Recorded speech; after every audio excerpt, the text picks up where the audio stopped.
Good morning, viewers. We're in Lancashire, deep in the countryside, and as an antidote to yesterday's video, I'm going to show you what would Britain look like without mass immigration. You don't have to go very far. You're just going to have to go outside the major cities. And today we're going to Bolton by Bowland, which is, funnily enough, nowhere near Bolton. Behold heaven, or Bolton by Bowland. Now, this is a private residence, but next door, this one. This is Bolton by Bowland, Church of England Primary School. And check out the little rusty bell. Very nice. And I can imagine that this particular school, not too many stabbings, not too many kids bringing machetes to school, not too much of that. I know it's a primary school, but you should see some of these 10-year-olds nowadays. Some scary stuff out there. A couple of years ago, or was it a year ago, a 12-year-old convicted of a machete murder. I think it was in Birmingham or Nottingham. And just the other day in Manchester, a 12-year-old, another 12-year-old, arrested for a knife attack against another child. Now, if you're like me, you might remember, if you're in your 40s, maybe late 30s and above, you might remember that these things were very rare. And it would be front page news for 5 days if anything like that happened. Now it barely gets a mention. Because also, the press in this country is very obedient to what the government and the police say. And if they say stop reporting on these matters because it will cause civil disobedience, then the legacy media says, okay, we will obey. We want to keep the establishment happy, keep the sponsors, keep the corporations advertising. We'll do as we're told. And you know what the first casualty of corruption is? Is the truth. Also, it's the first casualty of war, as we all know. But a big casualty of corruption and woke ideologies needing things to be socially engineered is the truth. Big casualty. Thank you all very much for watching my video yesterday. It's currently on 200,000 views, and maybe by the time you watch this, we might be on 250,000. Now, there's something about showing the reality of British cities and how it's descended into a Gangs of New York style open Abrahamic war that I think is important. And there's something very necessary about showing these videos because, as I say, the legacy media isn't going to show you the details, the nitty-gritty on the ground. And let's not forget, a lot of the people that make these social engineering decisions like net zero or mass immigration, they're usually quite well off and shielded from the effects of such things. Now, here's another antidote. Rule Britannia, Britannia rule the waves. What a lovely old church. And funnily enough, you don't get many people running out of a church and doing a mass stabbing attack in the name of Jesus Christ.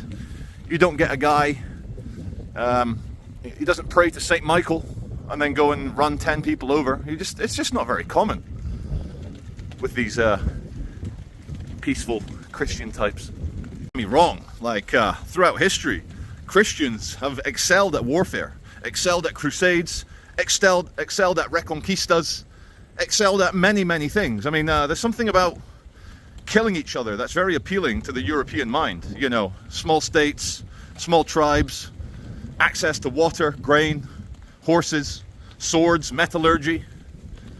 And so it's funny that any group thinks that they can replace or dominate or subjugate the Christians, because everybody gangster till the Christians get organized and start an army.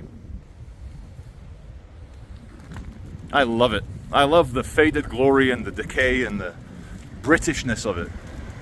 It's so nice. So beautiful. And I've picked a nice day for it. It's rather pleasant. When I want to invest in some property, any real estate, the old rectory. Where's the rector at? Where's the rector at, boys? Look at the size of this bad boy. Let me see if I can mess around here with some of these. No, it looks okay. The camera's coping. But It is very abandoned. And how much is that worth? That's a good property there. Wonder how far back it goes. As in, into its backyard. I don't mean like throughout history. I wonder how far back the building goes. Pallet man with his pallets. Go on, pallet man. You transport those pallets. You're in a safe area when instead of barbed wire or broken glass or nails, they put fairy lights on top of their wall. Little fairy lights. They don't want to cut you, they want to illuminate you. Now we're approaching the main drag of Bolton by Bowland, where there is a very, very nice pub, restaurant. It's an inn. And we need to know if there's any room at the inn, because otherwise we're going to have to go stay in the barn, away in a manger, without a crib for a bed. And what else do they do? The little boy Jesus lay down his sweet head. Good on him. So here's some context and directions. Apparently, I think we're in Yorkshire here. I'm not sure. We might be in Yorkshire. We might still be in Lancashire. I don't know. Coach and Horses pub. I can see it's a 5-star rated according to the AA, which is usually an automobile association. Not Alcoholics Anonymous. I mean, that'd be great if they got a 5-star rating with Alcoholics Anonymous. But the AA does pub and hotel guides like Michelin. Why does a French tire company, Michelin, give stars to really good chefs? The mind boggles. Medieval table. Coach and Horses. And was it... Am I getting my brain all mixed up? But was it Cinderella that rode in a pumpkin carriage? Or was that Alice in Wonderland? I don't understand anymore. It's been a while. It's been a few decades.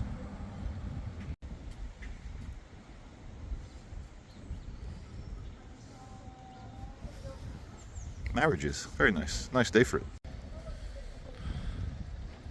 This is what a high trust society looks like. The bride and perhaps even the groom on their way to the old church for a marriage. What a nice day for a marriage. So it seems at the moment that bad things are happening mostly in cities. Car ramming attacks, stabbings, crime. In fact, I forgot to mention just yesterday, a teenager, a 16-year-old, was arrested for stabbing a fellow adolescent, a 17-year-old, in the chest. In Primark. Primark is a cheap clothing brand, and teenagers getting stabbed in Primark is very neo-UK. How do you spell UK? Y-O-O-K-A-Y. UK innit? UK innit? You disrespect me, you diss me, you get a machete to the chest. UK. And Bolton by Bowland, changing the subject. You're in the countryside, Charlie, enjoy it. Stop talking about city problems with city slickers. We're approaching the end of Bolton by Bowland. And I want to show you this gorgeous building here. It's gorgeous because it's old. 1716. Built a full 60 years before the British in the 13 colonies decided we could do this on our own. And then they became America. But let's not forget, the American War of Independence was more of a British Civil War. It was only after the War of Independence that they became Americans. So look at me coping with losing our finest colony. That's all right. We showed them who's boss in 1812. This area could be improved. A couple of high volume, high capacity migrant hotels here could really invigorate the boring area of Bolton by Bowland. On the other side of the wee river here, and on the way into Bolton by Bowland, there's the town. Sorry, village of course. And here's the flood defences with little flaps in case you want to let some water through. I thought it was like a little jetty to launch a boat, but no boat nor moat. It's I think it's a flood defense. And you wouldn't want to launch a boat into a river that's 5 inches deep. What would float in a 5-inch deep river? Maybe a rubber dinghy. Maybe we could get some fine gentlemen, some fine strong-backed gentlemen from Calais up to Bolton by Bowland along the British waterways. Maybe they could even row. Sheep! Me sheep! Germany had an election yesterday and they've counted all the votes in 8 hours. Look at that, it can be done. Paper ballots. The AFD, the strong right, the hard right party got 20% of the vote, their biggest ever result.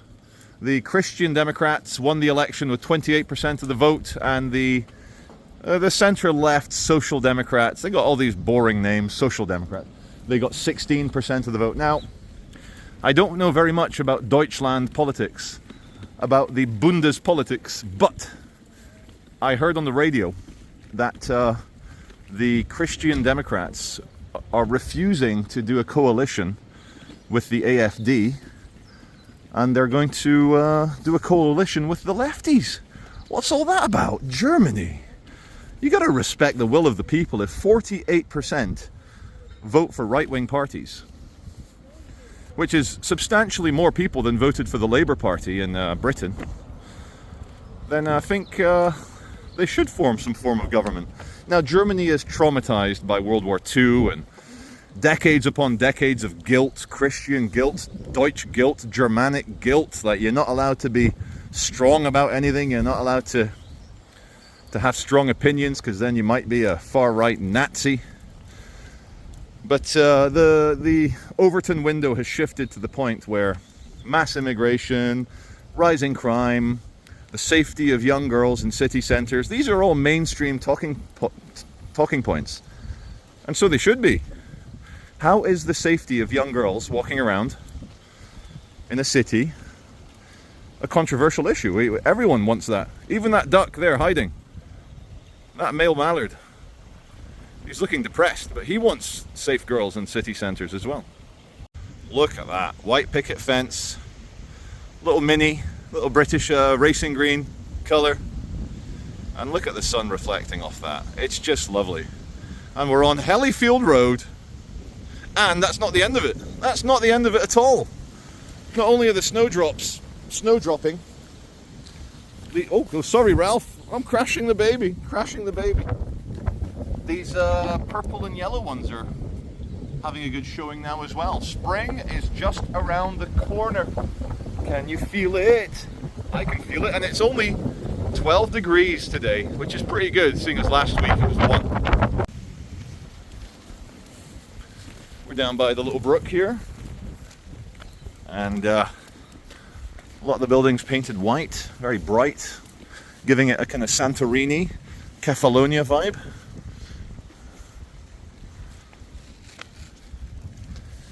And we're going to go up to this house with the tree, because I'm sure my viewers will agree that it doesn't get much better than this. I think that's actually 2 houses. Looks like 2 houses, but it's wonderful. It's so wonderful. You wake up, you've got all that, you've got the tree, and you've got the little brook here by your side, so you've got that nice sweet sound of running water.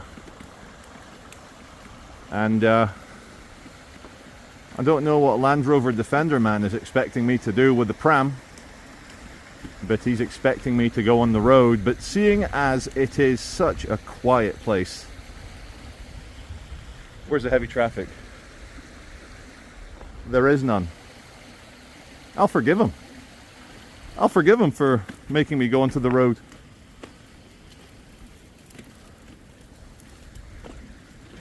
Not even being sarky. Not even being sarky. I forgive. Very nice. Lovely house has in its backyard a ruin. Cool.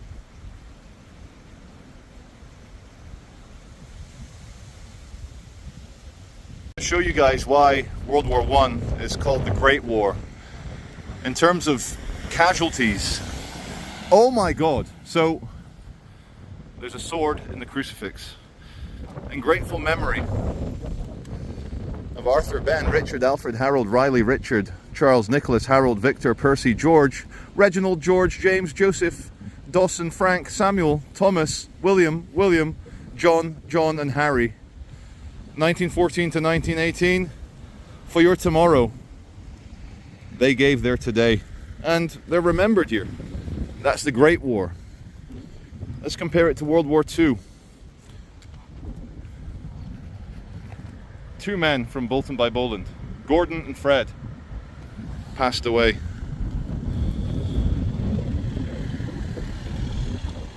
And when this country wants to fight baddies, the people are more than willing. Outside the Bolton by Bowland, you saw the marriage. Turns out I'm speaking to a gentleman here who informs me that they are paid actors. It's all an illusion. There's no wedding going on. They're doing a photo shoot here.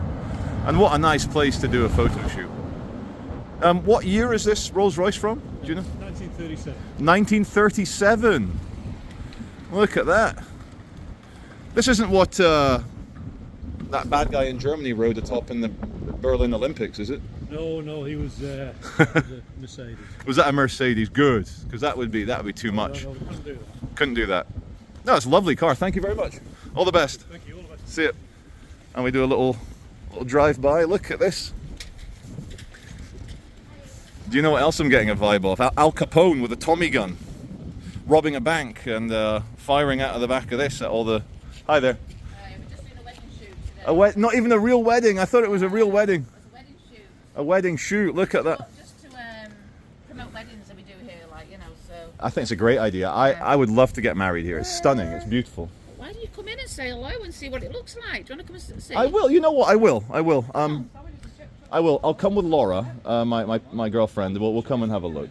Definitely. Yeah. No. So they've invited me into the Coach and Horses and looking at all their different packages and so forth. Very nice place. Duck or grouse? I'll duck. Whoa! Duck or grouse. Call it a beck. Called a beck, yeah. A beck. Look at that. We're in the patio at the back of the Coach and Horses. And yeah, what a nice place for a wedding. Say hello, Duncan and Cliff. Hello, Duncan and Cliff. Just doing a YouTube video. Yes, make sure you get your best side on. This is a room here at the Coach and Roses Rose Room. I just want to show my viewers how beautiful it is. Hi. Check this out. Look at the high ceilings. And have you seen this bathroom and fireplace? Have you seen the size of this shower? It's gorgeous. A big thank you to Lorraine and the staff at the Coach and Horses for showing me around.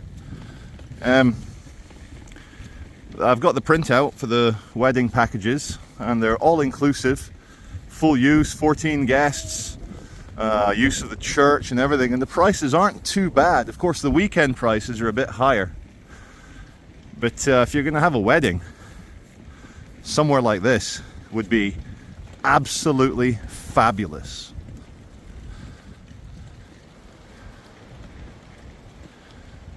I like it a lot. Very much.